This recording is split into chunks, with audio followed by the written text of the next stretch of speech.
మజ్జిగ చారు చాలా సింపుల్గా ఎలా చేసుకోవాలో చూసేద్దాం. ఈ మజ్జిగ చారు ముద్దపప్పులోకైనా ఏదైనా ఫ్రై చేసుకున్నప్పుడైనా ఎలాంటి నాన్ వెజ్కి అయినా కాంబినేషన్గా బాగుంటుంది. ముందుగా ఒక గిన్నె తీసుకొని అందులో పెరుగు, మీ టేస్ట్కి సరిపడా సాల్ట్ వేసి మొత్తం విస్కర్తో కలుపుకొని పక్కన పెట్టుకోవాలి. నెక్స్ట్ స్టవ్ ఆన్ చేసి కడాయి పెట్టి అందులో కొంచెం ఆయిల్ హీట్ అయ్యాక జీలకర్ర, ఆవాలు, ఎండుమిర్చి, కరివేపాకు, పచ్చిమిర్చి వేసి మిక్స్ చేసుకోవాలి. తర్వాత చిటికెడు పసుపు, లైట్గా ఇంగువ వేసి మళ్ళీ మిక్స్ చేసి స్టవ్ ఆఫ్ చేసుకోవాలి.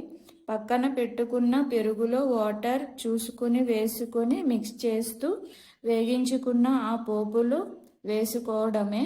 లాస్ట్లో కట్ చేసి పెట్టుకున్న ఆనియన్స్, కొత్తిమీర వేసి కలిపేస్తే సింపుల్ మజ్జిగ చారు రెడీ.